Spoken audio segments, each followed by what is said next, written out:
अल्हम्दुलिल्लाह आज ये शादी सिर्फ अगवान परिवार के लिए नहीं, सलीम भाई, ईसा भाई और उनकी फैमिली के लिए नहीं, बल्कि इस जोड़े की कामयाबी और इस मंजिल तक पहुंचने में जिन जिन हजरात ने जिस तरीके से भी ताउन किया है और उनकी मेहनतों और काविशों का आज ये फल हमारे सामने है, तमाम ऐसे लोगों को इस शादी की खुशी है। और अल्लाह तबारक व ताला ने कुरान मजीद में जो हमें कुछ अजीम पैगाम अता फरमाए हैं, उनमें से दो ख़ास पैगाम और दो अजीम बात आपके सामने मैं पेश करना चाहता हूँ कि ये निस्बत बड़ी अजीम होती है और निस्बत में आने के बाद उस इंसान का रंग और उसकी ज़िंदगी का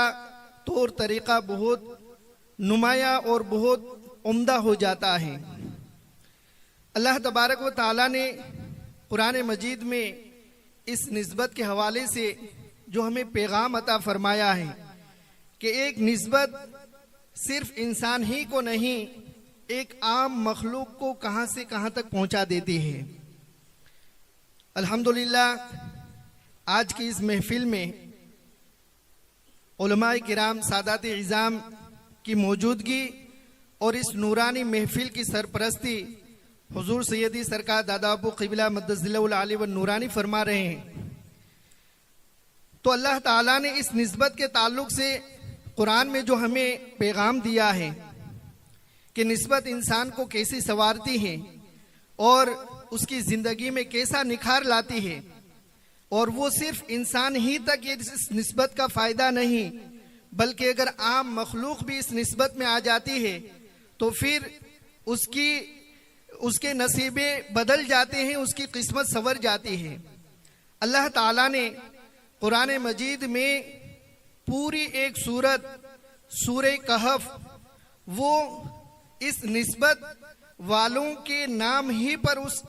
सूरह का नाम सूरह कहफ रखा कि कुछ हजरात वो अपने ईमान और अकीदे को बचाने के लिए वो एक गार में छुपे हुए थे,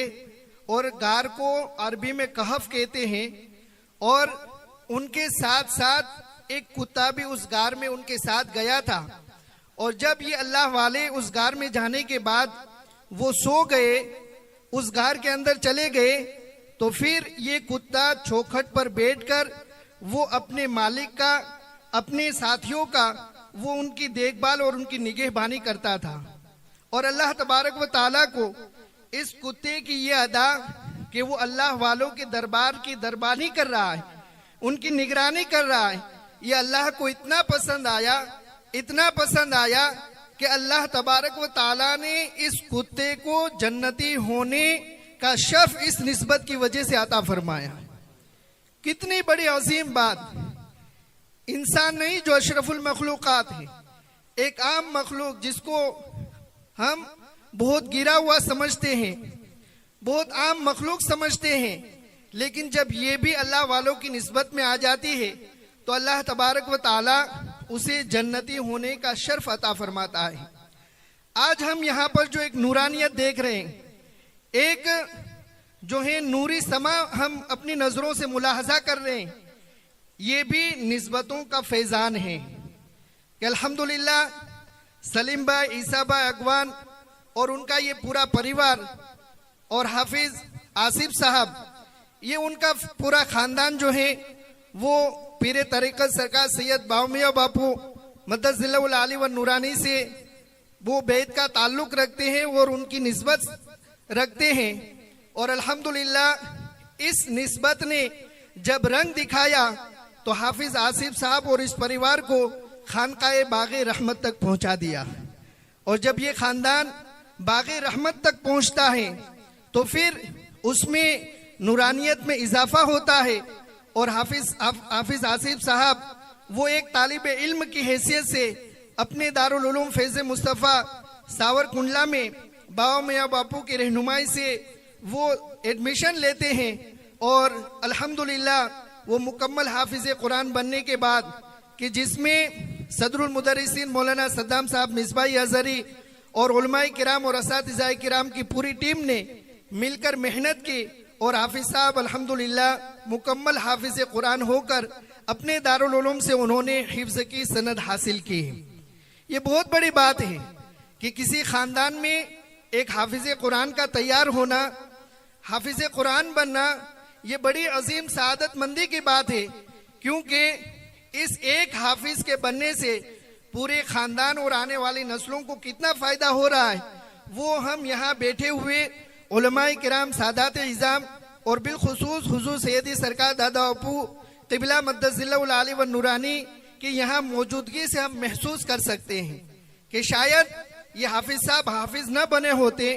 इस मंजिल तक न पहुँचे होते, तो शायद इन उलमाए किराम और सादात इज़ाम और बिलखुसूस हुजूर सैयदी सरकार दादा अपू क़िबला की हाज़िरी न होती। लेकिन उनका हाफिज बनना, इल्म दीन के लिए उनका उनके खानदान का कुर्बानी देना, ये तमाम बरकतों और रहमतों को जमा कर रहा है। और आज हम ये नूरी समा जो है महसूस कर रहे हैं। और जो बात मैंने अर्ज की कि निस्बतों का क्या फैजान होता है, और निस्बतों के साथ साथ जब माँ बाप के अंदर कुछ नेकी और परहेजगारी होती है तो इन निस्बतों और माँ बाप की परहेजगारी से अल्लाह ताला औलाद को ऐसी अजीम सआदत और ऐसी अजीम नेमत अता फरमाता है। और इस बात की शहादत खुद अल्लाह वालों की बारगाह से भी मिलती है कि जब हुजूर सैयदी सरकार दादा अपू क़िबला मद्दज़िल्लहुल आली व नूरानी के लख्ते जिगर नूरे नज़र हजरत सरकार सैयद अहमद मुनीर बापू कादरी फातमी मद्दज़िल्लहुल आली व नूरानी की बारगाह में दावत पेश करने के लिए सलीम भाई, उमर भाई और हाफिज साहब और हम सब गए और सारी बातों को रखा और ये बात भी साथ में पेश की कि बाबा सलीम भाई ने अपने गांव डेडकड़ी के अंदर आज 10 साल से वो अपना घर, उस गांव में बच्चों को मदरसा पढ़ने के लिए, इमाम साहब के रहने के लिए उन्होंने 10 साल अपना मकान वक़फ़ कर दिया है। और जब नमाज तरावी के लिए, रमजान में नमाज पढ़ने के लिए जरूरत पड़ी तो उन्होंने घर के ऊपर अपने ही खर्च से एक भी रुपया किसी से लिए बगैर शेड भी उन्होंने बना दिया। तो बेसाख्ता हजरत सरकार सैयद अहमद मुनीर बापू कादरी फातमी मद्दज़िल्लहुल आली व नूरानी की जबान से ये निकला कि जब बाप की ऐसी सखावत और ऐसी नेकी होती है तो अल्लाह ताला उसके बदले में ऐसा हाफिज कुरान बेटा अता फरमाता है। ये अल्लाह वालों की बारगाह से इस बात की शहादत हमें मिल रही है कि जब बाप नेक होता है, अल्लाह वालों की सोहबत और निस्बत उन्हें हासिल होती है तो अल्लाह ताला इनाम की शक्ल में ऐसा नेक हाफिज कुरान बेटा अता फरमाता है। और याद रखो, कुरान में जो दूसरा एक अजीम पैगाम अल्लाह ने अता फरमाया है वो एक ये भी है कि माँ बाप जब नेक होते हैं तो उस नेकी का फायदा माँ बाप को तो होता ही है, लेकिन साथ ही साथ आने वाली नस्ल को, बल्कि महल्ले के लोगों को भी उसका फायदा होता है। कुरान मजीद से हम उसको समझने की कोशिश करें कि हजरत मूसा अलैहिस्सलातु वस्सलाम जब हजरत खिज़र अलैहिस्सलाम की मुलाकात के लिए आप रवाना हुए, सफर शुरू फरमाया, तो दरमियान में एक वाकया ये भी पेश आया कि एक बस्ती में गए और बस्ती वालों को मेहमान नवाजी करने के लिए कहा, लेकिन बस्ती वालों ने इनकार कर दिया। कुछ आगे बढ़े तो देखा कि एक दीवार है और वो दीवार गिरने के करीब है। तो अब होना तो ये चाहिए था कि उस दीवार को गिरने दिया जाए, उस दीवार को सही न किया जाए, क्योंकि बस्ती वालों के अखलाक और उनके अमाल सही नहीं थे। लेकिन हजरत खिज़र अलैहिस्सलाम ने उस दीवार को सही कर दिया और गिरने नहीं दिया। जब वजह पूछी गई हजरत मूसा अलैहिस्सलाम को, बाद में जब वो सारे कामों की वजह बताई तो बयान किया कि वह अम्मल जिदारु फकान लिगुलामैन यतीमैन फिल मदीना, कि ये दीवार ऐसे 2 जवान यतीमों की थी कि जो उस शहर में रहते थे। वकान तहतहु कंसुल लहुमा, और इस दीवार के नीचे उन दोनों यतीम बच्चों का खजाना था जो उस बाप ने अपने इन बच्चों के लिए दफन किया था। वकान अबूहुमा सालिहा, और इन दोनों यतीम बच्चों का जो बाप था वो नेक था। यानी बाप नेक हो तो उसका फायदा आने वाली नस्ल और औलाद को भी मिले। ये कुरान मजीद से हमें समझ में आता है। और अल्लाह ताला आगे इरशाद फरमाता है, फ़अराद रब्बुका अन यब्लुगा अशुद्धहुमा व यस्तखरिजा कंज़हुमा रहमतम मिन रब्बिक, कि अल्लाह ने ये चाहा कि ये दोनों बच्चे जवानी को पहुंचे और वो अपना खजाना निकाले तेरे रब की रहमत से। यानी अल्लाह की रहमत औलाद पर इसलिए हो रही है कि इस यतीम बच्चों का बाप जो था वो नेक था। तो जब बाप नेक होता है तो अल्लाह ताला उस नेकी का फायदा रहमत की शक्ल में औलाद को भी अता फरमाता है। और वो हमने हजरत सरकार सैयद अहमद मुनीर बापू कादरी फातमी की ज़बानी हमने समाअत कर लिया कि सलीम भाई ने दीन के लिए कुर्बानियाँ और खिदमतें और सखावतें पेश की, तो अल्लाह ताला ने रहमत फरमाई उनके औलाद पर और उन्हें हाफिज कुरान बनने और इन बुजुर्गों के फैजान से मालामाल होने का शर्फ अता फरमाया। और अल्हम्दुलिल्लाह ये सलीम भाई को अल्लाह ताला ने हाफिज कुरान की शक्ल में